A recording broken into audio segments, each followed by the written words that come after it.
অপয়া মুখ পুড়ে দিলি তো সকাল সকাল ক্ষতি করে। এই তুই কি চাস বলতো? সব তো খেয়েছিস। জন্ম নিতেই মাকে খেলি, তারপর দাদিকে। এখন কি এই সংসারটাও খেয়ে শান্ত হবি? এইভাবে চলতে থাকলে সে সময় দূরে নেই যখন আমাদের ভিক্ষের থালি নিয়ে রাস্তায় বসতে হবে। তুই তো আর মরবি না, আমাদেরই মরতে হবে। তাছাড়া তো আর কোনো উপায় দেখছি না। এখন কি দাঁড়িয়ে দাঁড়িয়ে তোর চেহারা আমায় দেখাবি, নাকি এইগুলো পরিষ্কার করবি? আমার হয়েছে যত জ্বালা, যত সব। ঝাঁঝালো কর্কশ গলায় নূরের সৎমা রুবিনা বেগম কথাগুলো বলে চলে গেল। নূর কালে হাত দিয়ে মাথা নিচু করে দাঁড়িয়ে এতক্ষণ তার সৎমায়ের কথাগুলো শুনছিল। গালে হাত দিয়ে দাঁড়িয়ে আছে কারণ রুবিনা বেগম শুধু মুখের তীর মেরে ক্ষান্ত হননি, সেই সাথে গালেও একটা থাপ্পড় লাগিয়ে দিয়েছে, যেটা সে প্রায়ই করে, মাঝে মাঝে এর চেয়ে বেশিও করে। রুবিনা বেগম চলে যাওয়ার পর নূর একটা দীর্ঘশ্বাস ছেড়ে নিচে পড়ে থাকা ভাঙা চায়ের কাপের টুকরোগুলো তুলে পরিষ্কার করতে থাকে।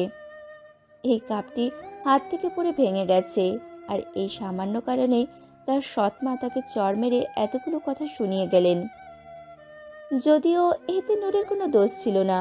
নূর যখন চা নিয়ে যাচ্ছিল তখন হঠাৎই ওর ছোট ভাই রবি পেছন থেকে এসে ওকে ভাও বলে। আকস্মিক এমন হওয়ায় নূর তাল সামলাতে না পেরে হাত থেকে গরম চা ভর্তি কাপটা নিচে পড়ে যায়। এতে কিছু চা ওর পায়ের ওপরেও পড়ে, কিন্তু তাতে কি যায় আসে এই বাড়ির কারোর? ওটা দেখার কারোর টাইম নেই। ওর চেয়েও বেশি মূল্যবান এই কাপ, আর সেই কারণেই রুবিনা বেগম তার মহামূল্যবান বাণী শুনিয়ে গেলেন।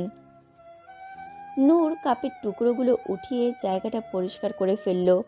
টুকরোগুলো ময়লার ঝুড়িতে ফেলে পেছনে ফিরতেই দেখলো ওর ছোট ভাই রবি মাথা নিচু করে দাঁড়িয়ে আছে, চেহারায় অপরাধ বোধ। নূর মাথাটা একটু নিচের দিকে ঝুঁকিয়ে রবির কাঁধ ধরে এক হাত দিয়ে রবির থুতনি ধরে উঁচু করে বলল, কি হয়েছে ভাই? এমন প্যাঁচার মতো মুখ বানিয়ে রেখেছিস কেন? আমার জন্য মা তোমাকে মারলো, আবার বকলো। তুমি বললে না কেন যে আমার জন্য সব হয়েছে? আবার আমাকেও বলতে দিলে না, ইশারায় না করলে। বললে তো আর তোমাকে বকা খেতে হতো না। নূর একটা ফেক মুচকি হাসি দিয়ে বলল, আর এইসব কিছু না, এগুলো তো রোজই হয়। এসব আমার সয়ে গেছে। আর তুই মন খারাপ করিস না। মা বাবারা যেমন সন্তানদের ভালোবাসে, তেমন কোনো ভুল পেলে তাদের শাসন করার অধিকারও আছে, বুঝলি? এখন মন খারাপ করিস না, কেমন? তুই মন খারাপ করে থাকলে আমার একদম ভাল লাগে না, তুই জানিস না? যত যাই বলো না কেন আপু, ওই ঘসেটি বেগম আমার মা হলেও ওই মহিলাকে আমার একদমই পছন্দ না। এসব কি কথা রবি? উনি তোমার মা, আর গুরুজনদের নিয়ে এসব বলতে নেই। হুম, গুরুজন না ছাই।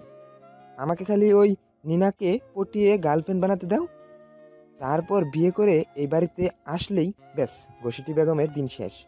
তারপর বুঝবে কত দুধে কত হরলিক্স। রবির কথা শুনে তো নূর থ হয়ে গেছে। ক্লাস 5-এ পড়া ছেলের মুখে এমন কথা শুনে বিস্ময়ে কাঠি উঠে গেছে। কোনো রকমে কাশি থামিয়ে বলল, এসব কি বলছিস ভাই? আরে ঠিকই বলছি আপু। তুমি ওই নিনাকে চিনো না? 1 নম্বরের জগরাটে। ওকে দেখে ডাইনি কটকটিও ভয় পেয়ে বনবাসে চলে যাবে। তাহলে ভাবো এই মহিলার কি অবস্থা করবে। আমার তো ভেবেই সেই মজা লাগছে। নূর হালকা ধমকের সুরে বলল, রবি, তুমি এখন অনেক ছোট, মাত্র 11 বছর বয়স। এসব কথা বলা একদম ঠিক না। তুমি যাও তো, পড়তে বসো। রবি আর কিছু না বলে চলে গেল ওখান থেকে। নূর আবার কিচেনে গিয়ে চুলায় আবার চায়ের পানি তুলে দিল। নূর ভালো করেই জানে রবি এসব কথা ওকে বলেছে ওর মন ভালো করার জন্য, কিন্তু ওকে কিভাবে বোঝাবে যে নূরের কাছে এইসব এখন ভাত মাছ, এগুলো আর ওর গায়ে লাগে না। এই সব কিছুর অভ্যাস হয়ে গেছে, হবেই বা না কেন। এগুলো তো আর নতুন নয়, 6 বছর বয়স থেকে এইসব সয়ে আসছে ও। নূর ভাবছে, ছোট মা তো ঠিকই বলেছে, আমি আসলেই একটা অপয়া। তা না হলে কি আমার সঙ্গে এসব হয়? জন্ম নিতেই মা আমাকে একলা করে চলে গেল। বাবাও আমাকে দেখতে পারে না। আর সবার মতো সেও মনে করে আমার জন্যই মা মারা গেছে। আমাকে দেখলেই তার রাগ লাগে, এজন্য আমিও ভয়ে তার সামনে যাই না। একমাত্র দাদিই ছিল যে আমাকে ভালোবাসতো, আমাকে আদর করত। আমি তার কাছেই বড় হয়েছি, কিন্তু সেই সুখও আমার কপালে বেশি দিন টিকলো না। 6 বছর বয়সে দাদিও আমাকে একা করে চলে গেল, আর সেদিন থেকে শুরু হলো আমার এই দুর্বিষহ জীবন। শুনেছি মা মারা যাবার পর 3 মাস পর দাদি আমার কথা ভেবে বাবাকে আবার বিয়ে করান। কিন্তু দাদি কি আর জানতো যার ভালোর জন্য এটা করেছে সবচেয়ে বেশি কষ্ট সেই পাবে। দাদি যতদিন বেঁচে ছিল ততদিন সব ঠিকই ছিল। ছোট মা আমাকে আদর স্নেহ করত, আমিও তাকে নিজের মতো মায়ের মতোই ভালোবাসতাম, কারণ আমার জন্মের পর তাকে মায়ের রূপেই দেখেছিলাম। বাবা মাকে দেখতে না পারলেও কখনো বকা দিত না, শুধু আমাকে তার সামনে যেতে মানা করত। যদিও বাবা ব্যবসার কাজে বেশিরভাগ দিনে বাইরেই থাকে, তাই আমারও তেমন সমস্যা হতো না। কিন্তু যেদিন থেকে দাদি মারা যায় সেদিন থেকে ছোট মায়ের ব্যবহারে পরিবর্তন শুরু হয়। আমাকে আর আগের মতো ভালোবাসতো না, আদর করতো না, বরং আমি কাছে গেলেই ধমকানো আর মারা শুরু করলো। ধীরে ধীরে আমাকে দিয়ে বাড়ির সব কাজ করানো শুরু করলো। আমি অনেক কান্না করতাম, কিন্তু কিচ্ছু বলতে পারতাম না বলেই ছোট মা মারতো। বাবার কাছেও বলার উপায় ছিল না, কারণ বাবা তো আমাকে এমনিতেই দেখতে পারতো না। তার ওপর ছোট মা আমাকে হুমকি দিত, বাবাকে যদি কিছু বলি তাহলে আমাকে আরও মারবে। আমিও ভয়ে কিছু বলতাম না। বাবা মাকে তার বাড়ি থেকে নিয়ে এসে পালিয়ে বিয়ে করেছিল, তাই নানা আর মামা মায়ের সাথে সব সম্পর্ক ছিন্ন করেন। এ কারণে নানা বাড়িরও কোনো আশা ছিল না। এভাবেই দিন যেতে থাকে। প্রথম প্রথম খুব কষ্ট হতো, একা একা কান্না করতাম। ধীরে ধীরে এসব অভ্যাসে পরিণত হয়ে যায়, আর আমিও বুঝে যাই যে এটাই আমার জীবন, এভাবেই আমাকে বাঁচতে হবে।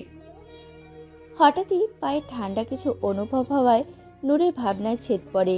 নিচে চেয়ে দেখে রবি পায়ে বরফ ঘষছে। নূর নিচু হয়ে রবিকে বলল। কি করছিস ভাই?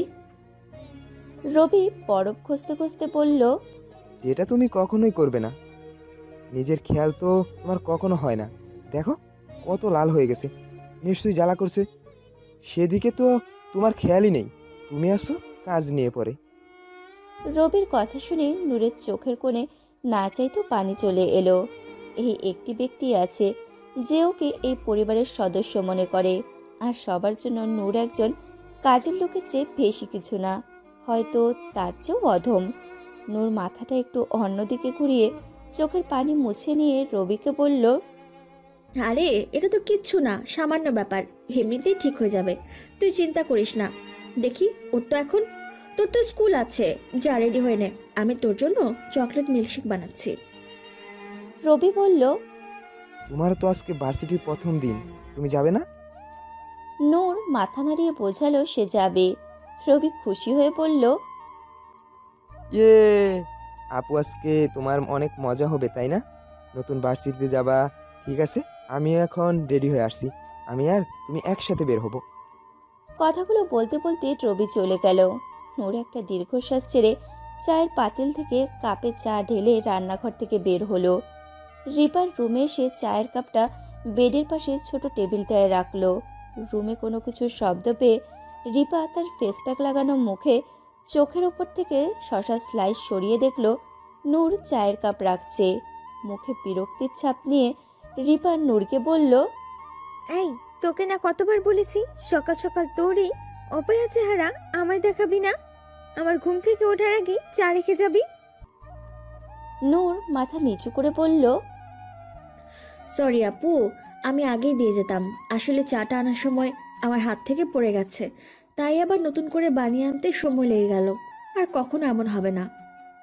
ঠিক আছে ঠিক আছে, যা, এখন সকাল সকাল তোর চেহারা দেখলাম, না জানি দিনটা কেমন যাবে। নূর আর কিছু না বলে চলে গেল ওখান থেকে। রিপা রুবিনা বেগমের আগের ঘরের সন্তান।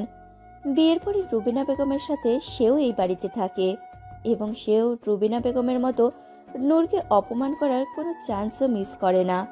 সব কাজ শেষ করে নূর নিজের রুমে আসে রেডি হতে। আজ তার জীবনে একটা বিশেষ দিন। আজ নূরের ভার্সিটির প্রথম দিন। এত কিছুর পরেও নূর কখনো তার লেখাপড়া বাদ দেয়নি। অবশ্য এই জন্য ওকে অনেক কষ্ট আর নির্যাতন সহ্য করতে হয়েছে। নূর যাতে পড়ালেখা না করতে পারে সেই জন্য রুবিনা বেগম কম চেষ্টা করেননি, এবং এখনও করেন। সারাদিন কাজ করাতো যাতে পড়তে না পারে। নূর সারাদিন কাজ করে রাতে যেইটুকু সময় পেত ওই সময়টাতেই পড়ত। নূরের অন্য কিছুর কমতি থাকলেও আল্লাহ পাক ওকে মেধা ভরপুর দিয়েছে, এই জন্য অল্পতেই নূর সব পেরে যেত। ও কখনো প্রাইভেট পড়তো না, তারপরও সবসময় প্রথম স্থানে থাকতো। এই জন্য রুবিনা বেগম আর রিপা হিংসায় জ্বলে পুড়ে মরত। অবশ্য নূরের লেখাপড়ার পেছনে আরও একজন মানুষের হাত আছে, সে হলো নূরের চাচা শরীফ হক। নূরের বাবারা দুই ভাই, নূরের বাবার নাম জরিফ হক আর চাচা শরীফ হক। শরীফ হক নূরের স্কুলের টিচার ছিলেন, সেই সুবাদে শরীফ হক নূরকে পড়ালেখায় অনেক হেল্প করতেন। আগে সবাই একসাথে থাকতো, পরে নূরের চাচা আলাদা বাড়ি করে ওইখানেই তার পরিবার নিয়ে থাকে। শরীফ হকের নিজের কোনো মেয়ে নেই, শুধু একটা ছেলে, তাই সে নূরকে নিজের মেয়ের মতোই ভালোবাসে। সে তো নূরকে নিজের বাড়িতে রাখতে চেয়েছিল, কিন্তু নূরের চাচি এতে নারাজ। সেও নূরকে বাড়ির সবার মতন অপয়া মনে করে। নূরের এইচএসসি পরীক্ষার পর রুবিনা বেগম নূরের পড়াশোনাও প্রায় বন্ধই করে দিয়েছিল। তখন নূর তার চাচার কাছে অনেক কান্নাকাটি করে। তখন শরীফ হক নূরের বাবার সাথে কথা বলে আর নূরের পড়ালেখার কন্টিনিউ করানোর জন্য রিকোয়েস্ট করে। নূরের বাবাও রাজি হয়ে যায়। নূর অনেক ভালো একটা ভার্সিটিতে চান্স পায়। নূর আলমারি খুলে দেখে সব জামাই পুরনো, আজ প্রথম ভার্সিটিতে যাবে, সেখানে সবাই কত দামি দামি জামা কাপড় পরবে, অথচ তার কাছে একটা ভালো জামা নেই পরে যাওয়ার জন্য। নূর মনে মনে বলে, পরার সুযোগ পাচ্ছি এই তো অনেক, জামা কাপড় দিয়ে কি হবে। আর কিছু না ভেবে ওইখান থেকে একটা জামা নিয়ে ফ্রেশ হতে যায়। নূর যে রুমটিতে থাকে সেটা এই বাসার সবচেয়ে ছোট রুম। রুমটাতে শুধু একটা খাট আর একটা পুরনো আলমারি আছে। নূর ফ্রেশ হয়ে এসে দেয়ালে টাঙানো ছোট আয়নাটির সামনে এসে চিরুনি দিয়ে চুলগুলো আশ্রে বেনুনি করে নেয়। তারপর ওড়নাটা মাথায় দিয়ে দিল। ব্যাস হয়ে গেল নূরের রেডি হওয়া। নূরের শারীরিক সৌন্দর্যের বর্ণনা দিতে গেলে নূর সুন্দর, এক কথায় ভয়ঙ্কর সুন্দর। তবে এই সৌন্দর্য সচরাচর সবার চোখে পড়বে না। বছরের পর বছর অযত্ন, অবহেলা আর বিষণ্ণতার কারণে নূরের সৌন্দর্য সহজে কারোর সামনে ধরা পড়ে না। তবে যার সত্যিকারের সৌন্দর্য দেখার চোখ আছে, সেই কেবল দেখতে পাবে নূরের নিষ্পাপ চেহারায় ওই পবিত্রতা, যেখানে নেই কোনো কৃত্রিমতার ছায়া, আছে শুধু ভরপুর মায়া। দেখতে পাবে ওই টানা ডাগর ডাগর দুটো চোখ, যে চোখে আছে সমুদ্র সমান গভীরতা। নূর ড্রয়িং রুমে এসে খাবার টেবিলে যেয়ে দেখলো এটো থালাবাটি এলোমেলো হয়ে আছে খাবার জন্য, একটা শুকনো রুটি ছাড়া আর কিছুই নেই। নূর ভালো করেই জানে এইসব রুবিনা বেগমের কাজ, নূরের পড়াশুনো বন্ধ করার জন্য। এই রকম অনেক পন্থা সে অবলম্বন করে থাকে। নূর টেবিলের সব কিছু পরিষ্কার করে রাখে, তারপর শেষমেশ ওই শুকনো রুটিটাই খেয়ে পানি খেয়ে নেয়, কারণ বাইরে যেয়ে খাওয়ার মতো টাকা ওর কাছে নেই। নূর রবিকে ডাকে একসাথে বের হওয়ার জন্য। সামনে এগোতেই নূর দেখে ওর চাচা শরীফ হক বসে আছে সোফায়। মুচকি এসে নূর বলল, আরে চাচা, কখন এলেন? কেমন আছেন? শরীফ হক মুখে খুশির ঝলক নিয়ে বলল, এই তো মা, ভালো, এইমাত্র আসলাম। দরজা খোলা ছিল, তাই ভিতরে এসে বসলাম। তোমার তো আজকে ভার্সিটির প্রথম দিন, তাই ভাবলাম দেখা করে যাই। তুমি খুশি তো? নূর বলল, হ্যাঁ চাচা, আমি খুশি। এসব তো আপনার জন্যই পসিবল হয়েছে। আপনি না থাকলে হয়তো আমি এই পর্যন্ত আসতেই পারতাম না। আমাকে দোয়া করবেন চাচা, আমি যেন আপনার মান রাখতে পারি। শরীফ হক বলল, আমার জন্য কিছু হয়নি, সব হয়েছে তোমার মেধা আর পরিশ্রমের জন্য। তা না হলে কি, যেখানে অনেকে লাখ লাখ টাকা দিয়েও ভর্তি হতে পারে না, সেখানে তুমি তোমার মেধা জোরে টিকে গেছো। আমার দোয়া সবসময় তোমার সাথে আছে। শরীফ হক তার পকেটে হাত দিয়ে কিছু টাকা বের করে নূরের হাতে দিয়ে বলল, এই টাকাটা রাখো, নতুন জায়গায় যাচ্ছে, তোমার কাজে লাগবে। নূর ছলছল চোখে চেয়ে রইল। মনে মনে ভাবছে, যেখানে ওর নিজের বাবা ওকে দেখতে পারে না, আজকের এমন একটা দিনেও ওর পাশে নেই, সেখানে চাচা হয়েও আমার সব খেয়াল রাখে।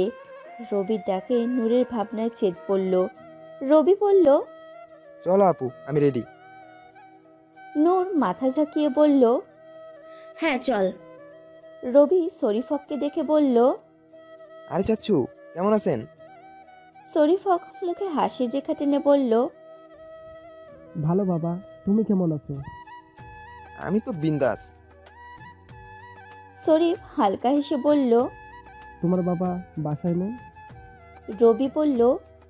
না, বাবা তো কাল রাতেই চলে গেছে।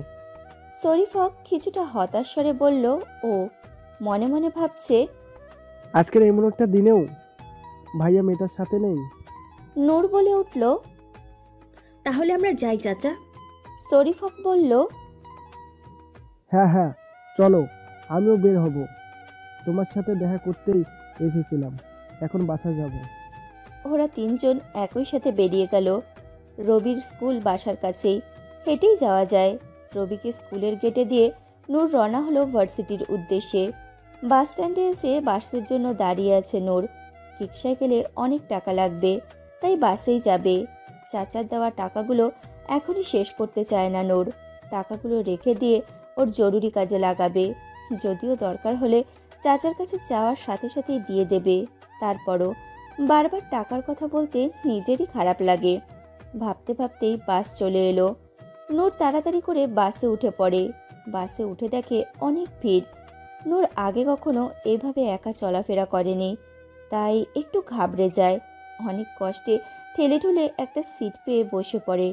বসে বসে নূর ভাবছে, না জানি নতুন জায়গা, নতুন মানুষ সব কেমন হবে। নূরের স্কুল আর কলেজ একসাথেই ছিল, তাই অন্য কোথাও যেতে হয়নি। এই প্রথম কোনো নতুন জায়গায় যাচ্ছে নূর। একটু নার্ভাস লাগছে।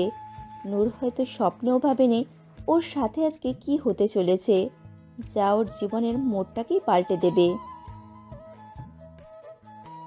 একগাদা উৎসাহ আর উত্তেজনা নিয়ে একটি মেয়ে তার পাশে থাকা মেয়েগুলোকে কথাটি বলল। সাথে সাথে এই মেয়েগুলো আরও 4 গুণ উত্তেজনা নিয়ে সামনে তাকালো কাঙ্ক্ষিত ব্যক্তিটিকে দেখার জন্য, যেন এখনই না দেখলে ওদের চোখ অন্ধ হয়ে যাবে আর কখনো কিছু দেখতেই পাবে না। তারা শুধু ওই ব্যক্তিটিকে দেখছে বললে ভুল হবে, এক প্রকার চোখের তীর দিয়ে ছিদ্র করে ফেলছে। দেখতে দেখতে প্রথম মেয়েটি বুকের বাম পাশে 2 হাত চেপে ধরে বলল, হ্যাঁ ইয়ার, একটা মানুষ এতটা হট অ্যান্ড হ্যান্ডসাম কিভাবে হতে পারে? তার সুরের সাথে মিলিয়ে দ্বিতীয় মেয়েটি বলল, আই সোয়ার ইয়ার, যত দেখি মনে হয় আগের দিনের তুলনায় আজ বেশি হ্যান্ডসাম লাগে। তৃতীয় মেয়েটি বলল, একদম গ্রিক গডের মতো দেখতে, হাইটটাও সেই, পুরো 6 ফুট 1 ইঞ্চি। ইস, ফর্সা, 6 প্যাক, বডির উপর কালো হাতা কাটা টি শার্টে কি মারাত্মক লাগছে। লুক অ্যাট হিজ মাসলস, ওফ, একদম ঘায়াল করে দেয়। এতক্ষণে চতুর্থ মেয়েটি হাই হুতাশ করতে করতে বলল, আমার তো মমতা জানটির মতো গাইতে ইচ্ছে করছে, পোলা তো নয়, একখান আগুনের কোলা। এতক্ষণে পঞ্চম মেয়েটি বলে উঠল,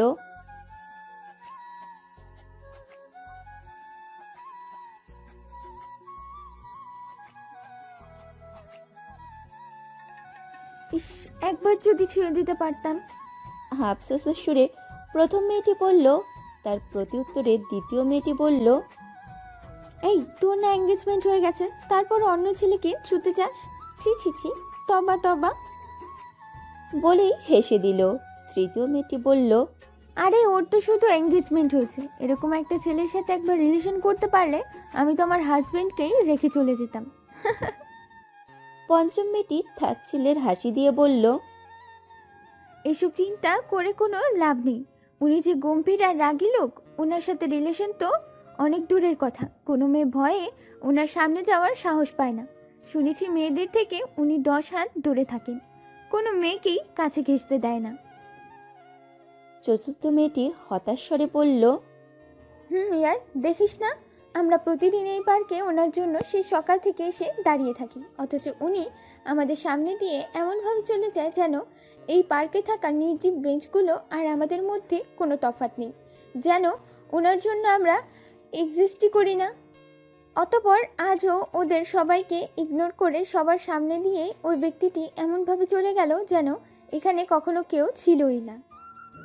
এতক্ষণ এই মেয়েগুলো সকাল সকাল জগিং করার নামে পার্কে এসে যাকে দেখে নিজেদের লোলুপ আঁখি তৃষ্ণা মেটাচ্ছিল, সেই মহান ব্যক্তিটি হলো মিস্টার সাদমান শাহরিয়ার আদিত্য। বয়স 26, বাংলাদেশের নাম্বার 1 ইন্ডাস্ট্রিয়ালিস্ট আরমান শাহরিয়ারের ছেলে। বাবার পরে এখন সে নিজেই বিজনেসের ভার নিজের হাতে নিয়েছে। আদিত্যের যখন 12 বছর বয়স তখন ওর মা মারা যায়। পরিবার বলতে বাবা আর ছোট বোন আছে, নাম সানা। আদিত্য এইচএসসি পরীক্ষার পরে লন্ডন চলে যায়। ওইখানে যেয়ে বাকি এডুকেশন করে। ধীরে ধীরে পড়াশোনার পাশাপাশি লন্ডনে ওদের যে ব্রাঞ্চ আছে ওইখানকার বিজনেসেও দেখাশোনা করেন। আদিত্য বিজনেসে হাত দেওয়ার পর থেকে ওদের বিজনেস আরও সফলতা লাভ করে। পুরো ওয়ার্ল্ডে এখন ওদের ব্রাঞ্চ আছে। গত বছর আদিত্যর বাবা হঠাৎই অসুস্থ হয়ে পড়ায় আদিত্য দেশে চলে আসে। দেশে আসার পর সব বিজনেস এখন ওই দেখাশুনো করে। নিজের ফ্ল্যাটের সামনে এসে চাবি দিয়ে লক খুলে ভেতরে ঢুকলো আদিত্য। কিছুদিন হলো ফ্ল্যাটটি কিনেছে। এখানে সে একাই থাকে। সাভারে ওদের বিশাল বাড়ি আছে, সেখানে ওর বাবা, বোন আর চাচার পরিবার একসাথে থাকে। আদিত্য একা থাকতেই বেশি স্বাচ্ছন্দ্য বোধ করে, তাই ওর অফিসের কাছাকাছি একটা ফ্ল্যাট কিনে এখানেই থাকে। ভিতরে ঢুকে চাবিটা টেবিলে রেখে সোফায় বসে শরীরটা এলিয়ে দেয়। হঠাৎই ফোনটা বেজে ওঠে। আদিত্য ফোন হাতে নিয়ে চেয়ে দেখে তাসিবের কল। আদিত্য ফোনটা রিসিভ করে বলল, হ্যাঁ বল। হোয়াট বলো। আর কেউ ফোন করলে অন্তত কেমন আছো, কি অবস্থা, বাড়ির সবাই কেমন আছে এসব জিজ্ঞেস করে। এটা একটা বেসিক ম্যানার্স। আর তুই সোজা বল। তুই কি আমাকে ম্যানাজ শেখানোর জন্য ফোন করেছিস? তুই জানিস না আমার এসব ন্যাকামো একদম পছন্দ না। কি বলার জন্য ফোন করেছিস সেটা বল। হ্যাঁ হ্যাঁ, তা পছন্দ হবে কেন, খালি জানিস ঝাড়ি দিতে। আমি দেখি তোর মতো মানুষের সাথে বন্ধুত্ব টিকিয়ে রেখেছি। তোর তো সকাল দুপুর নকল নামাজ পড়ে আল্লাহ কাছে শুকরিয়া জানানো উচিত, আমার মতো একটা বন্ধু পেয়েছি। হয়েছে তোর ড্রামা শেষ নাকি আর কিছু বলবি? হ্যাঁ বলবো। আজকে ক্যাম্পাসে আসিস, ইম্পর্টেন্ট লেকচার আছে। ওকে, আবির আসবে? হ্যাঁ আসবে। Okay bye. Bye. Aditya phone রেখে মনে মনে মুচকি হাসলো। ও জানে তাসির ঠিকই বলেছে। আদিত্যর গম্ভীর স্বভাবের জন্য ওর সাথে তেমন কেউ মিশতো না। মিশলেও সব বোর হয়ে যেত, না হয় ওর রাগের কাছে ভয় পেয়ে যেত, তাই ওর সাথে কেউ মিশতো না। একমাত্র তাসির আর আবিরই ওকে সহ্য করার ক্ষমতা রাখে। সেই ছোটবেলা থেকে এই দুইজনই ওর বন্ধু, ভাই সবই। তাসির আদিত্যের বেস্ট ফ্রেন্ড আর আবির আদিত্যের কাজিন, ওর চাচার ছেলে। আদিত্য আর আবির সমবয়সী হওয়ায় ওদের মধ্যে ভাইয়ের চেয়ে বেশি বন্ধুত্বের সম্পর্ক। আদিত্যর সাথে ওরা দুইজন লন্ডনে গিয়েছিল একসাথে। আদিত্য চলে আসায় ওরাও চলে আসে। আদিত্য অবশ্য মানা করেছিল, কিন্তু ওরা শোনেনি। ওদের একটাই কথা, থাকলে একসাথেই থাকবো, গেলে একসাথেই যাব, ব্যাস কথা শেষ। সেই দিনই আদিত্য বুঝে গিয়েছিল ওরা দুইজন কত বড় পাগল ওর জন্য। আদিত্য উঠে কিচেনের উদ্দেশ্যে পা বাড়ায়। আদিত্য নিজের কাজে নিজেই করতে বেশি পছন্দ করে, তাই কোনো পুয়া রাখেনি। নিজের জন্য রাস্তা রেডি করে শাওয়ার নিতে বেডরুমে যায়। আদিত্য শাওয়ার নিয়ে বের হয়ে দেখে ওর ফোন বাজছে। ফোনটা উঠিয়ে দেখে ওর বিয়ে নিশা কল করেছে। আদিত্য ফোনটা রিসিভ করে বলল, ইয়া tell me Nisa, come to the point নিসা। আসলে স্যার আজকে আপনার আর গ্রুপের সাথে মিটিং ছিল, সেটাই মনে করানোর জন্য ফোন দিয়েছিলাম। আপনি কখন আসছেন স্যার, আর মিটিংটা কয়টায় রাখবো? আদিত্য কিছুটা বিরক্তি নিয়ে বলল, আমি কখন অফিসে আসবো না আসবো সে কৈফিয়ত নিশ্চয়ই আপনাকে দিতে হবে না। আর আপনাকে আমি আগেও বলেছি অফিসিয়াল ব্যাপারে যত কথা সব অফিসের ভিতরে বলবেন, অফিসের বাইরে না। তাই যখন তখন আমাকে ফোন করা আমার একদম পছন্দ না। তেমন কোনো দরকার হলে আমি নিজেই জানাবো। Get that? Sorry sir. Anyway, phone যখন দিয়েই ফেলেছেন তাহলে শুনুন, আমার আজ অফিসে যেতে দেরি হবে। মিটিংটা 3টায় রাখুন। Okay sir. নিশা কোনো রকমের ফোনটা রেখে লম্বা একটা নিঃশ্বাস ছাড়ে। এক গ্লাস পানি নিয়ে ঢকঢক করে খেয়ে নেয়। বাপরে, কি এমন জিজ্ঞেস করেছিল যে এতগুলো কথা শুনিয়ে দিল? বেচারি নিশা কত ট্রাই করে আদিত্যর অ্যাটেনশন পাওয়ার জন্য, কিন্তু সে তো কখনো পাত্তাই দেয় না। এইসব ভেবে নিশা একটা দীর্ঘশ্বাস ছাড়ে। আদিত্য রেডি হয়ে নাস্তা করে বেরিয়ে যায় ভার্সিটির উদ্দেশ্যে। আসলে আদিত্যরা লন্ডনে MBA করা অবস্থায় আদিত্যর বাবা হঠাৎই হার্ট অ্যাটাক করে। তার অবস্থা অনেক গুরুতর হয়ে গিয়েছিল, তাই ওদের কোর্স কমপ্লিট না করে বছরের মাঝখানে চলে আসতে হয়। দেশে আসার পর আদিত্যর বাবা কিছুটা সুস্থ হওয়ার পর আবারও যেতে চাইলে আদিত্যর বাবা মানা করেন, দেশেই থাকতে বলেন। আদিত্য মানা করতে পারে না। তারপর ওরা ঢাকায় একটা ভার্সিটিতে ভর্তি হয় কোর্স কমপ্লিট করতে। যেহেতু আদিত্যর বাবা ওই ভার্সিটির ট্রাস্টি, তাই বেশি সমস্যা হয় না। এখন ওদের ফাইনাল ইয়ার চলছে, আর 2 মাস পরেই ফাইনাল এক্সাম। যেহেতু অফিসে যেতে হয়, তাই আদিত্য রেগুলার যায় না। ইম্পর্টেন্ট কিছু হলে তবেই যায়। তাসির আর আবির ক্লাসের সব আপডেট ওকে দেয়। আদিত্য কার ড্রাইভ করছিল, এমন সময় ওর বাবার ফোন এলো। আদিত্য কানে নিয়ে বলল, হ্যাঁ বাবা বলো, সব ঠিক আছে তো? হ্যাঁ হ্যাঁ, সব ঠিক আছে। এমনি তোর খোঁজ খবর নেওয়ার জন্য ফোন করলাম। তা কেমন আছিস বাবা? অনেক দিন হলো তো, আর বাসায় আসিস না। সানাও তোকে মিস করছে। ঠিক আছে বাবা, রাতে আসার চেষ্টা করব। আমি তো এখন ভার্সিটিতে যাচ্ছি, বিকেলে আবার মিটিং আছে, তাই রাতে ছাড়া সময় হবে না। ঠিক আছে। আরমান সাহেব অপরাধীর স্বরে আবার বললেন, আমার জন্য তোর ওপর খুব প্রেশার পড়ে গেছে, তাই না? স্টাডি, বিজনেস সব একসাথে করতে হচ্ছে। কি বলছো বাবা? এমন কিছুই না। অযথা চিন্তা ভাবনা না করে ঠিকমতো খাওয়া দাওয়া করো আর ওষুধগুলো নিয়মিত নাও। তোমরা ভালো থাকলেও আমার সব ঠিক আছে। হুম। আচ্ছা রাখছি তাহলে। আচ্ছা। ফোনটা কেটে আরমান সাহেব একটা দীর্ঘশ্বাস ছাড়ল। খাটের পাশে ছোট টেবিলের ড্রয়ার থেকে স্ত্রী সামিহার ফটো ফ্রেমটা বের করলো। ছবির থেকে কিছুক্ষণ তাকিয়ে থেকে ছবির উপর দিয়ে হাত বুলিয়ে দিল। ছবির দিকে তাকিয়ে থেকে বলতে লাগলো, তুমি তো আমাদের একলা রেখে চলে গেলে স্বার্থপরের মতো। একবারও ভাবলে না তোমাকে ছাড়া আমরা কিভাবে থাকবো। জানো তোমার ছেলে মেয়েগুলো এখন কত বড় হয়ে গেছে। ওদের মুখের দিকে তাকিয়েই তো এখন বেঁচে আছি, না হলে কবেই চলে যেতাম তোমার কাছে। তোমাকে ছাড়া এতগুলো বছর কিভাবে কেটেছে তা শুধু আমিই জানি। তোমার চলে যাওয়ায় সবচেয়ে বেশি প্রভাব পড়েছে আদিত্যর উপর। সানা তো ছোট ছিল, তাই অতটা বুঝতে পারেনি। আদিত্য তোমার এভাবে চলে যাওয়া মেনে নিতে পারেনি।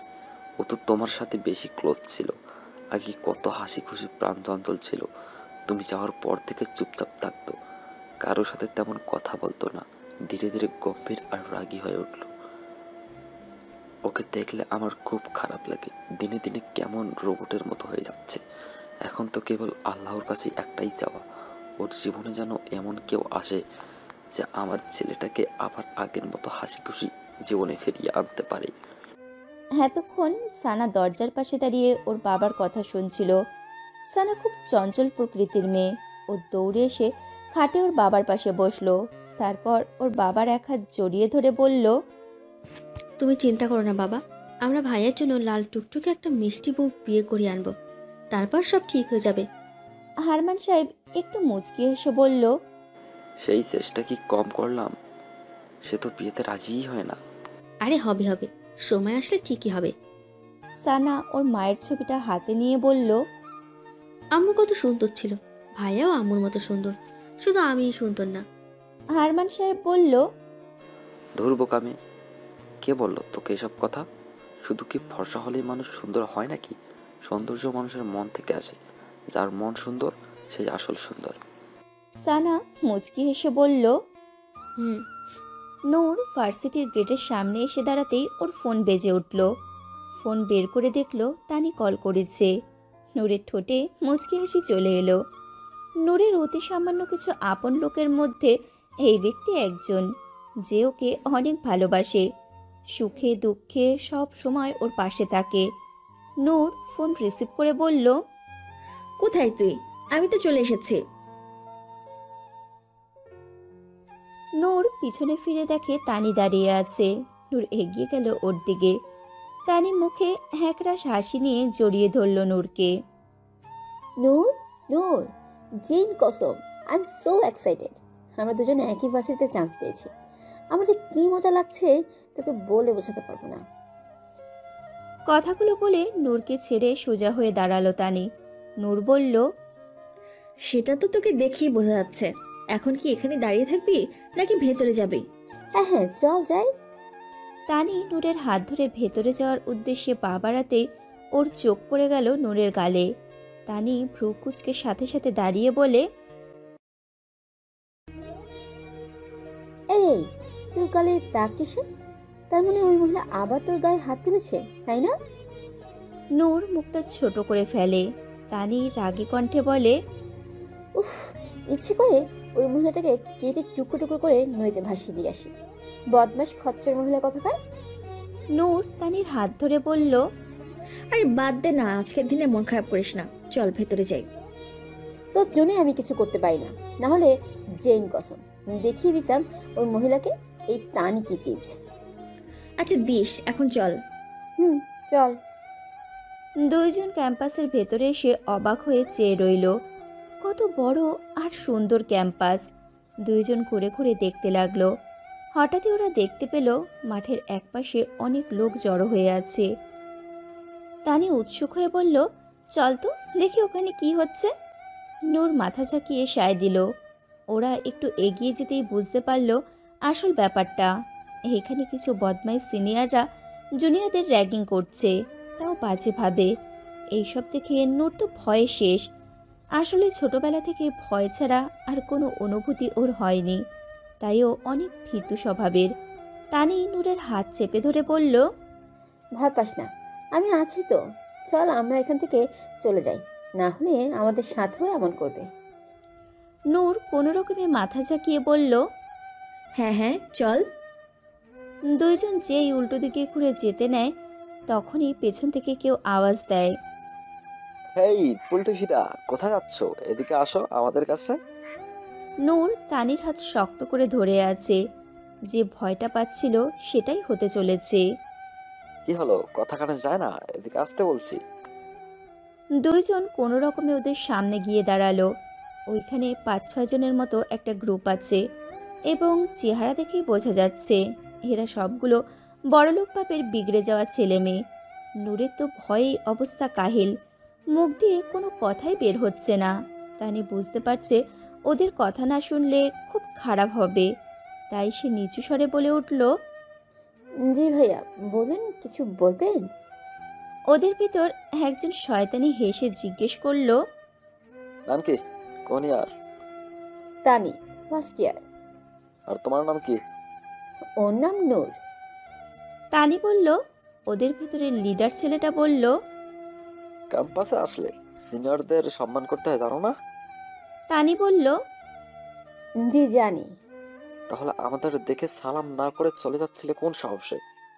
সরি ভাইয়া, ভুল হয়ে গেছে, আর হবে না এরকম। লিডার ছেলেটা আবার বলে উঠল, সব কথা শুধু তুমিই বলে যাচ্ছ, ও কি কথা বলতে পারে না নাকি? বোবা। বলেই সবাই উচ্চস্বরে হাসা শুরু করলো। নূর কথা বলবে কি করে? ভয় ওর গলা শুকিয়ে গেছে। ও মাথা নিচু করে তানির আরও গা ঘেঁষে দাঁড়ালো। তানি ওর অবস্থা দেখে বলল, ভাইয়া ও আসলে একটু লাজুক স্বভাবের, সহজে কারোর সাথে কথা বলতে পারে না, তাই আর কি। লিডার ছেলেটা এবার ব্যঙ্গ করে বলল, লাজুকলতা, ও মাই গড, লাইক সিরিয়াসলি। এই শুনছিস তোরা? ইয়ার কাম আমার লজ্জাবতী। হা হা করে সবাই উচ্চস্বরে হাসা শুরু করলো। নূরের চোখে পানি চলে এসেছে ভয়ে।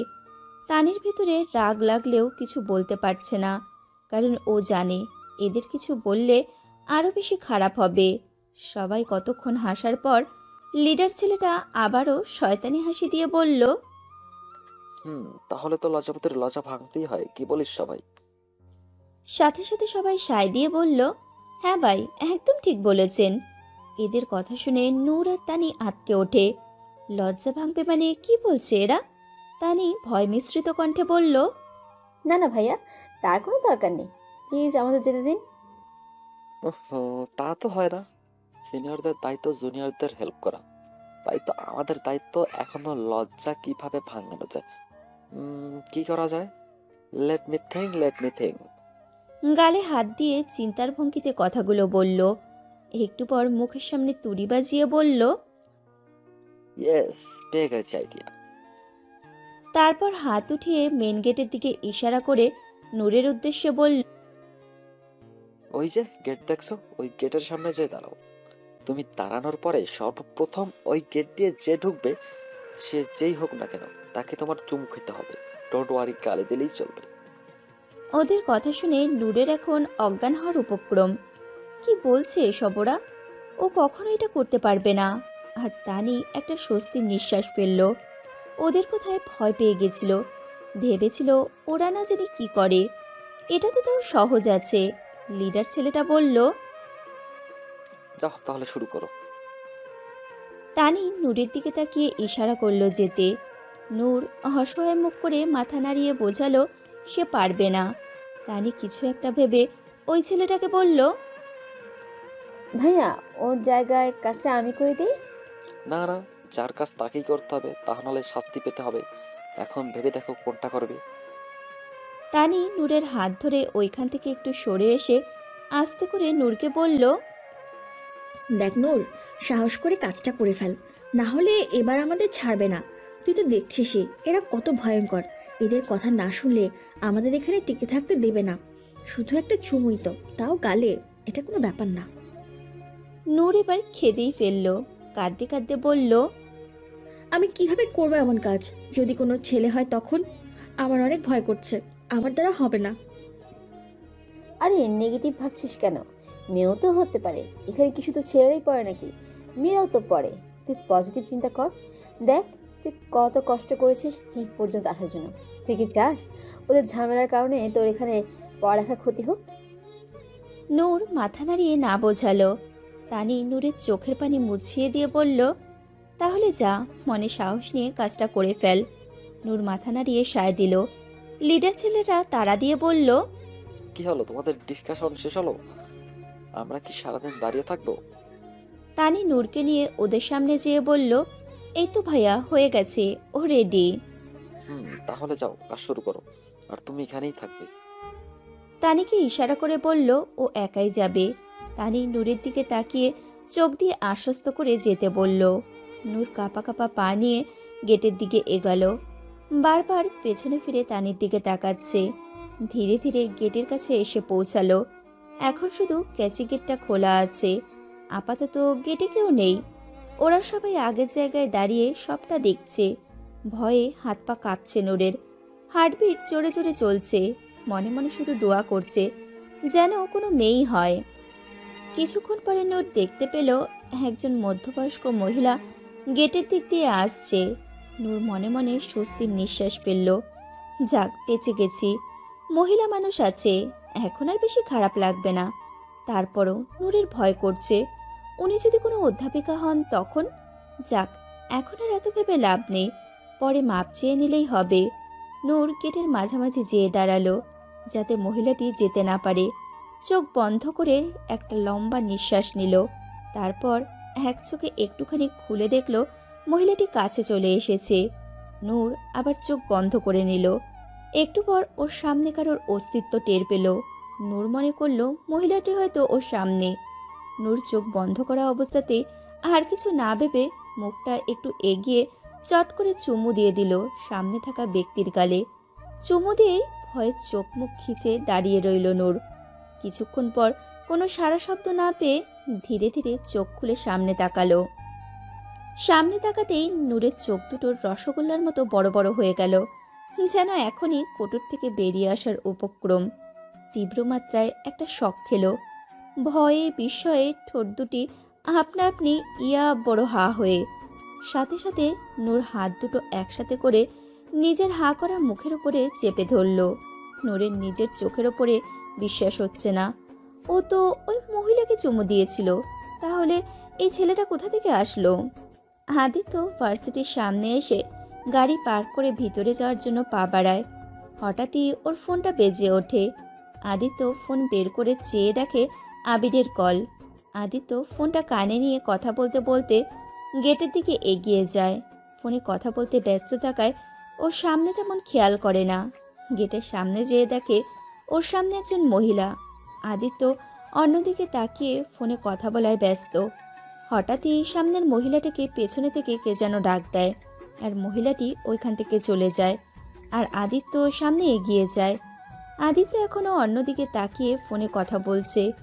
হঠাৎ ওর হাতে থাকা ফাইলটা নিচে পড়ে যায়। আদিত্য ফাইলটা তোলার জন্য মাথা একটু নিচে ঝুঁকাতেই আচমকা ওর গালে কেউ চুমু দিয়ে দেয়। আচমকা এমন হওয়ায় আদিত্য থ হয়ে যায়। কয়েক সেকেন্ড ওভাবেই মাথা ঝুঁকে দাঁড়িয়ে থাকে, বোঝার চেষ্টা করে ওর সাথে আসলে কি হয়েছে। তারপর যখন বুঝতে পারে কেউ ওকে চুমু দিয়েছে, তখন মাথা নিচু অবস্থাতেই দেখলো সামনে একটা মেয়ে। মুখটা এখনো দেখেনি আদিত্য, শুধু জামা কাপড় দেখেই বুঝলো যে সামনে একটা মেয়ে। আর এটা বুঝতে পেরে আদিত্যর রাগ উঠে গেল। যেখানে কোনো মেয়ে ওর হাত ধরার সাহস পায় না, সেখানে এই মেয়ের এত সাহস যে সোজা চুমু দিয়ে দিল। ভাবতেই আদিত্যর চোয়াল শক্ত হয়ে এলো। এইসব গায়ে পড়া মেয়েদের ওর একদম পছন্দ না। এই মেয়েকে তো আজ সে চরম শিক্ষা দেবে। এসব ভেবেই আদিত্য প্রচণ্ড রাগ আর বিরক্তি ভরা মুখ নিয়ে ওপরের দিকে তাকালো মেয়েটিকে দেখার জন্য। কিন্তু যেই সামনে তাকালো, দেখলো মেয়েটি ভয়ে চোখ মুখ খিচে দাঁড়িয়ে আছে। মুহূর্তেই যেন পৃথিবীটা থমকে গেল আদিত্যর। আশেপাশের সব কিছু ঘোলাটে হয়ে গেল, মস্তিষ্ক যেন শূন্য হয়ে গেল। মুখের ভাবভঙ্গি পাল্টে গেল, রাগ আর বিরক্তির জায়গায় চলে এলো একরাশ বিস্ময় আর মুগ্ধতা। বুকের বাম পাশে এই প্রথম কিছু একটার উপস্থিতি টের পেল, যেটা খুব তীব্র গতিতে শব্দ করছে, যেন এখনই বুক ফেটে বেরিয়ে আসবে। আদিত্য ভাবছে কারো ভীতু চেহারাও যে এত সুন্দর হতে পারে ওর জানা ছিল না। এত নিষ্পাপ কারো চেহারা কিভাবে হতে পারে? যেন সদ্য ফোটা কোনো ফুল। রাজ্যের যত মায়া যেন এই মুখটাতেই ঢেলে দিয়েছে। আদিত্য যেন চোখের পলকই পড়ছে না, মুখ দিয়ে কোনো কথা বের হচ্ছে না, ভাষা হারিয়ে ফেলেছে সে। একটু পর ধীরে ধীরে মেয়েটা তার চোখ খুলে তাকালো, আর তাকাতেই যেন আদিত্য সর্বনাশা ডেকে আনলো। কাজল কালো ডাগর ডাগর ওই দুটি চোখ যখন বড় বড় হয়ে গেল, আদিত্য যেন ওই দুটি চোখের গভীরতায় তলিয়ে গেল, যেখানে থেকে বেরোবার কোনো কুলকিনারাই নেই। এইদিকে নূর তো ভয়ে এখন অজ্ঞান হওয়ার অবস্থা। ও একটা ছেলেকে চুমু দিয়েছে, ভাবতেই ওর হাত পা অবশ হয়ে আসছে। নূর আর কিছু না ভেবে ওইখান থেকে দৌড়ে চলে যায়। নূরের পিছে পিছে তানিও দৌড় দেয়। নূর চলে যেতেই আদিত্যর হুঁশ আসে। মাথাটা একটু ঝাঁকিয়ে নিজেকে ঠিক করে। সে ভাবছে কি হয়ে গিয়েছিল আমার? আমি কি না একটা মেয়ের দিকে এইভাবে তাকিয়েছিলাম? এক মিনিট, মেয়েটা তো আমাকে চুমু দিয়েছিল, আমি তো কিছু বলতেই পারলাম না। চুমুর কথা ভাবতেই আদিত্যর এক হাত আপনা আপনি ওর গালে চলে যায়, যেখানে নূর চুমু দিয়েছিল। এদিকে এতক্ষণ ভার্সিটির সবাই হাঁ করে এদের কাণ্ড দেখছিল। সবাই অবাকের চরম পর্যায়ে। আদিত্যকে শুধু ভার্সিটির মানুষ না, বাংলাদেশের প্রায় সবাই কম বেশি চেনে। এই প্রথম তারা আদিত্যের সাথে এমন কিছু হতে দেখেছে। আর মেয়েগুলো সব রাগে ফুঁসছে। যেখানে তারা কখনো আদিত্যর সাথে কথা বলার সুযোগ পায় না, সেখানে এই মেয়ে কিনা বাংলাদেশের ক্রাশ আইকনকে সোজা চুমু দিয়ে বসলো। যে গ্রুপ এতক্ষণ র্যাগিং করছিল তাদের এখন ভয়ে হালুয়া টাইট, কারণ আদিত্যর রাগ আর ক্ষমতা সম্পর্কে সবারই ধারণা। আদিত্য এসব র্যাগিং করা একদম পছন্দ করে না, যারাই করে তাদের অবস্থা খারাপ করে দেয়। তাই সবগুলা ওইখান থেকে পালানোর জন্য দৌড় দিতেই একটার উপর আর একটা হুমড়ি খেয়ে পড়ে। তারপর কোনো রকমে আবার উঠে যে যার মতো দৌড় দেয়। নূর ক্লাসের এক কোনায় জড়সড় হয়ে বসে আছে। বুকটা এখনো ভয়ে কাঁপছে ওর, যেন কাউকে এইমাত্র খুন করে এসেছে আর পুলিশ ওকে ধরতে আসবে। ওইখান থেকে দৌড়ে আসার পর নূর কোনো রকমে একজনের কাছ থেকে ক্লাসটা চিনে ক্লাসের ভেতরে এসে বসে পড়ে। এতক্ষণে তানিও চলে আসে, নূরের পাশে বসে হাঁপাতে থাকে। তারপর বলে, এই তুই কোথায় চলে গিয়েছিলি এত তাড়াতাড়ি? জেন কসম, খুঁজতে খুঁজতে আমার জান শেষ। নূর তানির দিকে করুণভাবে তাকিয়ে কাঁদো কাঁদো গলায় বলল, এখন কি হবে তানি? দেখলি তো, যে ভয়টা পাচ্ছিলাম সেটাই হলো। এখন ওই ছেলেটা রাগ করে যদি আমার সঙ্গে কিছু করে তখন? আরে ইয়ার রিল্যাক্স, কি এমন হবে? কিছুই হবে না। আরে তোর তো খুশি হওয়া উচিত। যেটা করার জন্য বাংলাদেশের প্রতিটা মেয়ে স্বপ্ন দেখে, সেই কাজটা তুই এত সহজেই করে ফেললি। বাংলাদেশের crush icon the Sadman Shahriar আদিত্যকে চুমু খেয়ে বসলি। ইস, তোর জায়গা যদি আমি হতাম কি মজা যে হতো। নূর তানির দিকে ভ্রুকুচকে তাকিয়ে বলল, এই কি বলছিস তুই এইসব? এমনিতে আমি টেনশনে মরছি, আর তুই আছিস তোর ফ্যান্টাসি নিয়ে। আমি কি ইচ্ছে করে ওনাকে চুমু দিচ্ছি নাকি? আমি তো ওই মহিলাটাকে দিচ্ছিলাম, জানি না ওই লোকটা কোত্থেকে চলে আসলো। ওকে ওকে, রিল্যাক্স, এত টেনশন নিস না। চুমুই তো দিয়েছিস, গুলি তো আর করিসনি যে তোকে একদম ফাঁসিতে ঝুলিয়ে দিবে। আমি ওনার সম্পর্কে যতটুকু জানি উনি খুব রাগী, তবে মেয়েদের কখনো অসম্মান করেন না। নূরের ভয় যা একটু কমেছিল, রাগী কথাটা শুনে ভয়টা আবারও বেড়ে গেল। তানি বুঝতে পেরে নূরের কাঁধে হাত দিয়ে বলল, আরে আমি আছি তো, কিচ্ছু হবে না, তুই এখন একটু শান্ত হ। নূর মাথা নাড়িয়ে সায় দিল, তবে সে এখনো ভেতরে ভেতরে ভয়ে মরছে। একখান চুম্মা দে, কারেন্ট লাগাইলি, 2 খান চুম্মা দে, ভোল্টেজ বাড়াইলি, 3 খান চুম্মা দে আমায়, high high temperature, high high চার গিয়া প্যার কাবু খা। আদিত্য তীক্ষ্ণ দৃষ্টিতে আবিরের দিকে তাকাতেই আবিরের গান গাওয়া বন্ধ হয়ে গেল। ওরা তিনজন এখন ক্যান্টিনে বসে আছে। আবির আর তাসির ক্যান্টিন থেকেই আদিত্য চুমু খাওয়া দেখেছে। তারপর আদিত্য ওদের কাছে এসে বসতেই আবির গান গাওয়া শুরু করে দেয়। আদিত্যর এইভাবে তাকানো দেখে আবির বলে উঠল, কি ভাই, আমরা তাকাই আছোস কেন? মাসুম বাচ্চাটারে মারার ইচ্ছা আছে নাকি? আমরা তোর সেই ল্যাংটা কালের ভাই বন্ধু। তোর এই 26 বছরের জীবনে এই প্রথম কোনো মেয়ে তোকে চুমু খেল। এখন আমরা এটা নিয়ে কি একটু মজাও নিতে পারবো না? ভাই, this is not fair. Aditya ভ্রুকুচকে বলল, হয়েছে তো, ড্রামা শেষ। আর তোর ভাষা এত অধপতন হয়েছে কবে থেকে? হোয়াট ইজ ল্যাংটা? আবির বাঁকা এসে বলল, ড্রামা তো তুই দেখালি ভাই, একদম সুপার ডুপার হিট। ওয়াহ क्या ड्रामा, কি সিন, লাজবাব। আগে জানলে মোবাইলে ভিডিও করে নিতাম, নেটে ছাড়লে সব রেকর্ড ভেঙে ফেলতো। কি বলিস তাসির?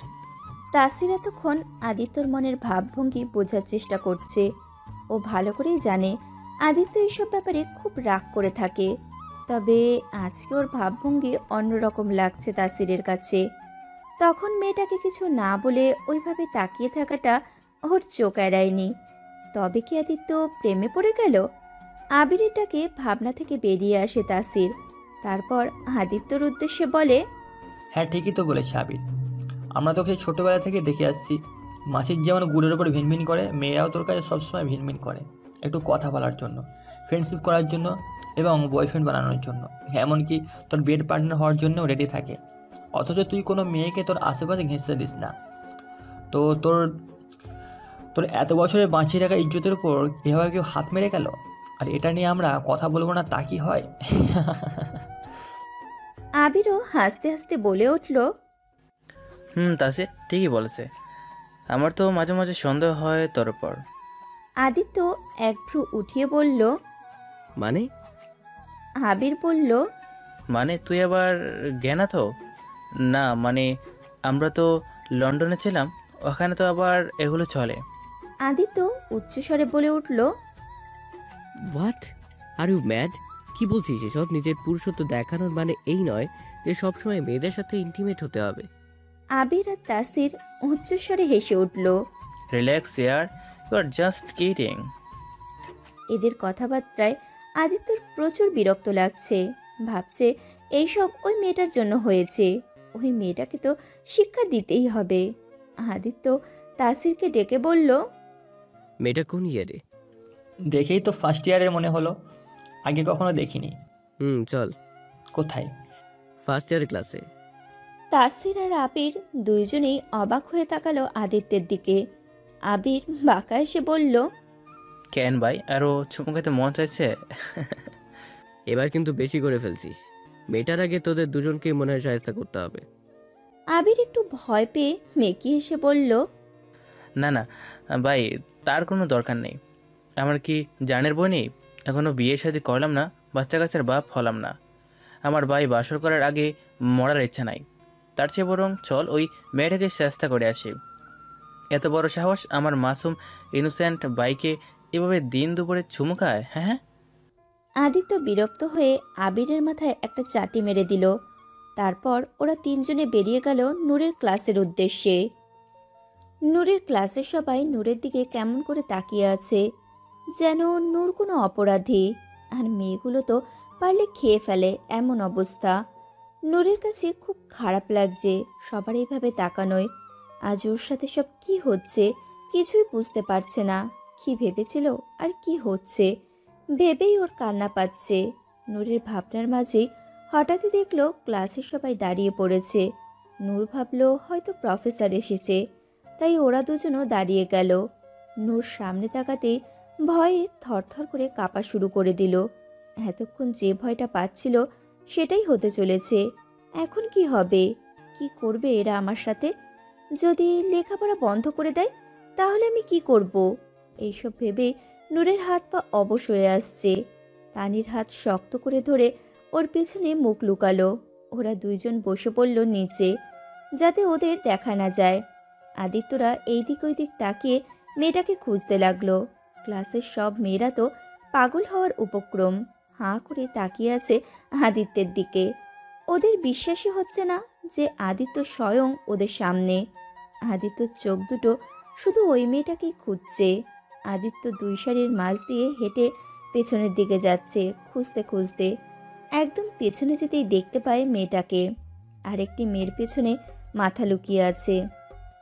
আদিত্য বাঁকা এসে মাথা দোলায়, তারপর সবাইকে ইশারা করে বেরিয়ে যাওয়ার জন্য। বেচারি মেয়েগুলো মুখটা বাংলার পাঁচের মতো করে এক এক করে বেরিয়ে যায়। একসময় পুরো ক্লাস খালি হয়ে যায়। নূর এখনও তানির পিছনে লুকিয়ে আছে। ক্লাসে যে কেউ নেই ও এখনো জানেই না। আদিত্য তানিকেও চোখের ইশারা করলো চলে যাওয়ার জন্য। তানি কি করবে বুঝতে পারছে না। নূরকে এইভাবে একা রেখে যেতে পারবে না, আবার না গেলেও সমস্যা।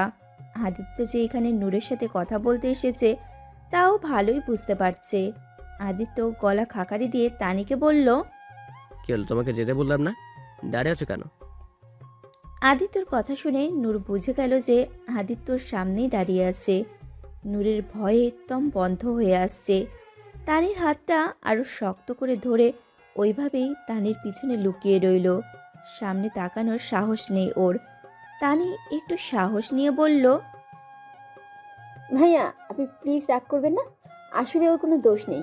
কিছু সিনিয়র ভাইয়ারা ওকে এই কাজটা করতে বলেছিল তাই। আদিত্য হাত উঠিয়ে তানির কথা শেষ হওয়ার আগেই ওকে থামিয়ে দিয়ে বলল, আমি কি তোমাকে কিছু জিজ্ঞেস করেছি? বেশি কথা বলা আমি পছন্দ করি না। তোমাকে যেতে বলেছি, তুমি যাও। ডোন্ট ওয়ারি, আমি বাঘ ভালুক না যে তোমার বান্ধবীকে খেয়ে ফেলবো। আমি শুধু কথা বলবো, তুমি বাইরে ওয়েট করো।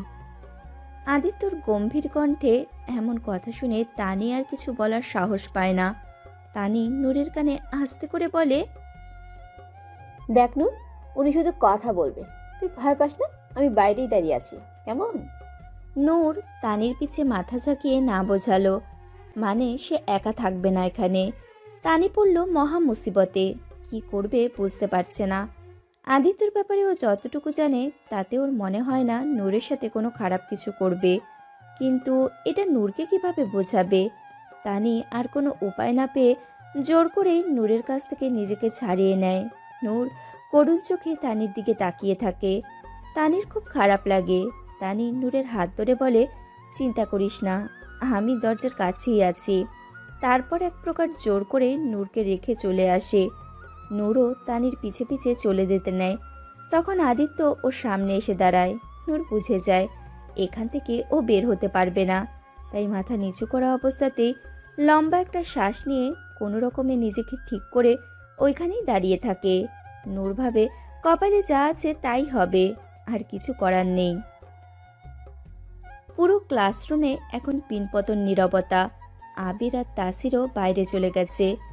আদিত্য হেঁটে এসে একদম সামনের বেঞ্চের কাছে এসে দাঁড়ালো। গম্ভীর কণ্ঠে নূরের উদ্দেশ্যে বলল, এখানে এসে বসো। নূর এতক্ষণও মাথা নিচু করে দাঁড়িয়েছিল। ভয়ে হাত পা কাঁপছে ওর, টেনশনে কপাল পেয়ে ঘাম ঝরছে। আদিত্যর ডাকে নূর কেঁপে ওঠে। কোনো রকমে কাঁপা কাঁপা পায়ে এগিয়ে গিয়ে সামনের সিটে বসে। এতটুকু সময়ের ভেতরে একবারও মাথা ওপরে তোলেনি। আদিত্য একটা চেয়ার টেনে নিয়ে নূরের সামনে ওর মুখোমুখি হয়ে বসে। নূরের এমন ভীতু অবস্থা দেখে আদিত্য মনে মনে খুব হাসি পাচ্ছে, কিন্তু চেহারায় সেটা দেখাচ্ছে না। নূর মাথা নিচু করে বসে হাত কচলাচ্ছে আর মনে মনে দোয়া দুরুদ পড়ছে। আদিত্য এক ধ্যানে নূরের দিকে চেয়ে আছে। ও ভাবছে ও তো এখানে মেয়েটার উপরে রাগ দেখাতে এসেছিল, তাহলে ওর রাগ আসছে না কেন? আদিত্যর এখন নূরের ভীতু মুখটা খুব দেখতে ইচ্ছে করছে, কিন্তু নূর মাথা নিচু করে বসে থাকায় ও দেখতে পাচ্ছে না। আদিত্য নূরকে বলল, মাথা উপরে তোলো, লুক এট মি। নূর তবুও মাথা নিচু করেই বসে আছে। ও সাহস পাচ্ছে না আদিত্যর দিকে তাকানোর। আদিত্য আবার একটু ধমকের সুরে বলল, I said look at me. আদিত্যর ধমকে নূর কেঁপে ওঠে। এক ঝটকায় মাথা ওপরে তুলে সামনে তাকালো। আদিত্য যেন আবারও হারিয়ে গেল নূরের মোহে। এক ঠান্ডা শীতল বাতাস বয়ে গেল ওর পুরো শরীর জুড়ে। আদিত্য এবার নূরকে ভালোভাবে পর্যবেক্ষণ করতে লাগলো। পরনে একটা সাধারণ সুতির 3 পিস, ওড়না দিয়ে মাথায় ঘোমটা দেওয়া। ইস, ভয়ে মেয়েটার চেহারা পুরো লাল হয়ে গেছে। ফর্সা মুখটাতে ঘেমে কপালের চুলগুলো লেপ্টে আছে, সাথে চোখের পাপড়িগুলো ভিজে আছে। ঠোঁট দুটো শুকিয়ে গেছে। ঠোঁটের দিকে তাকাতে আদিত্যর মনে পড়ল ওই ঠোঁট দিয়েই তো ওকে চুমু দিয়েছিল। ভাবতেই কেমন একটা শিহরণ বয়ে গেল আদিত্যর ভেতরে। অতি সাধারণের ভেতরেও যেন মেয়েটা অসাধারণ। হঠাৎই খেয়াল করলো মেয়েটার গালে কেমন যেন লাল দাগ হয়ে আছে, মনে হচ্ছে কেউ চড় মেরেছে। ভাবতেই আদিত্যর বুকের ভেতরে কেমন যেন চিনচিন ব্যথা অনুভব করে। আদিত্যর এমন চাহনির সামনে নূর আর টিকতে পারে না, আবারও চোখ নামিয়ে মাথা নিচু করে ফেলে। আদিত্যর যেন দেখা শেষই হচ্ছে না। ওপরে ওপরে যতই কঠোর হওয়ার চেষ্টা করছে, ভেতরে ভেতরে ততই যেন ভ্যানিলা আইসক্রিমের মতন গলে যাচ্ছে। নিজের ওপর নিজেরই চরম বিরক্ত হচ্ছে আদিত্য। আদিত্য মনে মনে নিজের মনকে নিজেই ঝাড়ি দিয়ে বলল, come on Aditya, be man. এভাবে একটা মেয়ের দিকে হ্যাংলার মতো তাকিয়ে থাকা তোর পার্সোনালিটিকে শোভা দেয় না।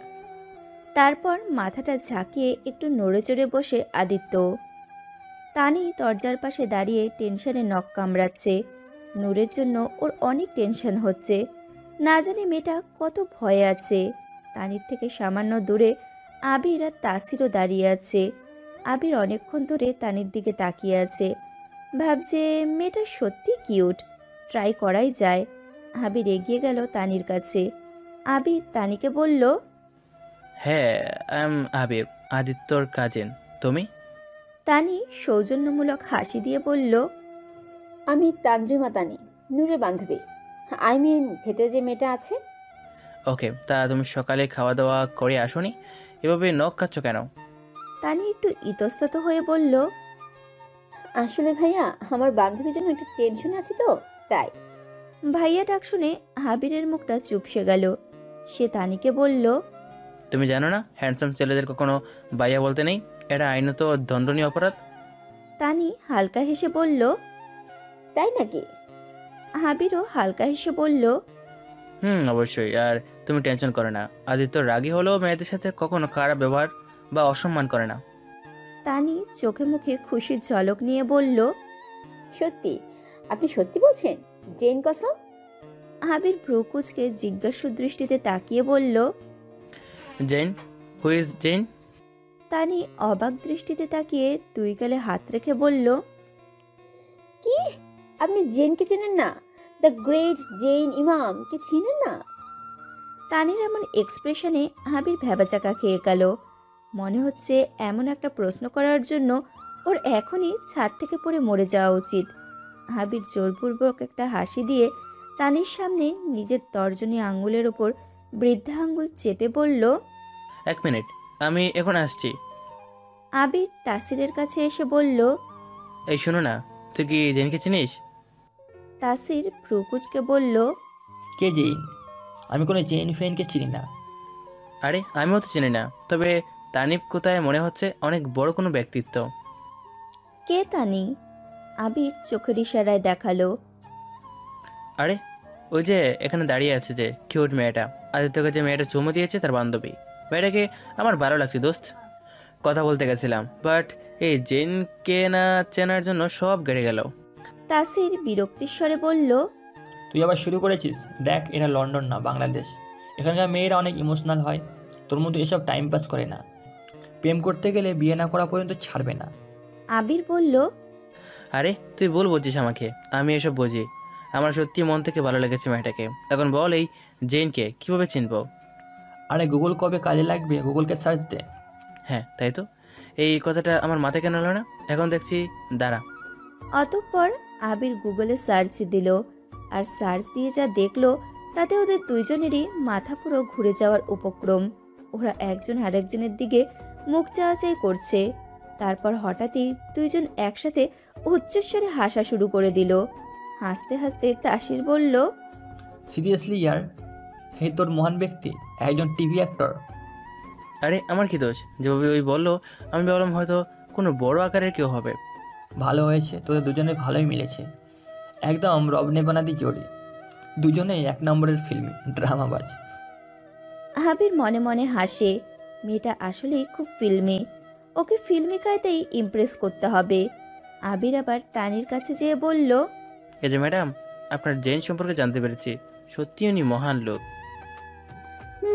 সেটা তো আমি জানি, নতুন কিছু থাকলে বলুন। আবির তানির মুখের সামনে একটু ঝুঁকে বাঁকা হেসে বলল, অবশ্যই, হাম ভি কিসি জেন সে কম হ্যাঁ কে? তানি লজ্জা পেয়ে গেল আবিরের কথায়। লাজুক হেসে আর চোখে আবিরকে দেখতে লাগলো। ছেলেটা আসলেই হ্যান্ডসাম। আদিত্য কলা খাকারি দিয়ে নূরকে জিজ্ঞেস করলো। নাম কি? নূর কাপা কাপা গলায় বলল, নূর। পুরো নাম? মেহরুমা নূর। এই প্রথম নূরের কণ্ঠ শুনল আদিত্য। ওর কানে যেন বিনা সুরের মতো বাজছে এই কণ্ঠ। কি মধুর কণ্ঠ! আদিত্য আবারও হারিয়ে যাচ্ছে। ও ভেবে পাচ্ছে না কি আছে এই মেয়েটার মাঝে, যা ওর মতো শক্ত মনের মানুষকেও এলোমেলো করে দিচ্ছে। আদিত্য আবার নিজেকে সামলিয়ে নিয়ে গম্ভীর কণ্ঠে বলল, তো ভার্সিটিতে কি এসব করতে আসো? তুমি জানো আজ পর্যন্ত কোনো মেয়ে আমার হাত ধরারও সাহস পায়নি, আর তুমি কি না? আমি যদি এখন তোমার ফ্যামিলির কাছে ফোন করে বলি যে তুমি ভার্সিটি এসে এসব করে বেড়াচ্ছ, তখন কেমন হবে? নূর আতকে উঠল। ভয়ে হাত পা অসাড় হয়ে এলো। সত্যি যদি এসব কথা ওর বাসায় বলে তাহলে তো ওর পড়ালেখাই বন্ধ হয়ে যাবে, ওর জীবন আরও দুর্বিষহ হয়ে যাবে। নূর আর সহ্য করতে পারে না, এবারও কেঁদেই ফেলে। চোখ দিয়ে অঝরে পানি পড়তে থাকে। কাঁদতে কাঁদতেই নূর বলে, সরি, আমি ইচ্ছে করে করিনি, ওরা আমাকে করতে বলেছিল। কান্নার কারণে নূর ঠিক মতো কথাও বলতে পারছে না। নূরের কান্না দেখে আদিত্য চমকে তাকায় ওর দিকে। নূরের কান্না কেন যেন ওর সহ্য হচ্ছে না। বুকের ভেতরে কেমন যেন চিনচিন ব্যথা অনুভব করছে। এতক্ষণ নূরের ভীতু চেহারা ভালো লাগলেও কান্নারও তো এই চেহারা একদমই ভালো লাগে না আদিত্যের। নূরের চোখের বৃষ্টি যেন আদিত্যর বুকে রক্তক্ষরণ করছে। ও তো শুধু নূরকে ভয় দেখাতে চেয়েছিল। মেয়েটা যে কেঁদে ফেলবে বুঝতে পারেনি আদিত্য। আদিত্য বলল, ওকে ওকে, কান্না থামাও আগে, তারপর কথা বলো। নূর কেঁদেই চলেছে। কি হলো, কান্না থামাও। নূর তাও থামছে না। আদিত্যর এবার রাগ উঠে যায়। এক হাত বেঞ্চের ওপরে বাড়ি দিয়ে ধমকের সুরে বলল, আই সেড স্টপ ক্রাইং। আদিত্যর ধমকে নূরের অন্তরাত্মা কেঁপে ওঠে। সাথে সাথে নূর কান্না বন্ধ করে দেয়, 2 হাত মুখে চেপে ধরে কান্না আটকে রাখার জন্য। আদিত্য চোখ বন্ধ করে লম্বা নিঃশ্বাস নিয়ে নিজের রাগ কন্ট্রোল করার চেষ্টা করে। কিছুক্ষণ পর নূর নিজেকে কোনো রকমে ঠিক করে বলে, আই এম সরি, আমি ইচ্ছে করে করিনি। ওই সিনিয়র ভাইগুলো আমাকে করতে বলেছিল, না হলে ওরা আমাদের দুজনের সঙ্গে খারাপ ব্যবহার করতো, তাই আমি ওটা করতে বাধ্য হয়েছি।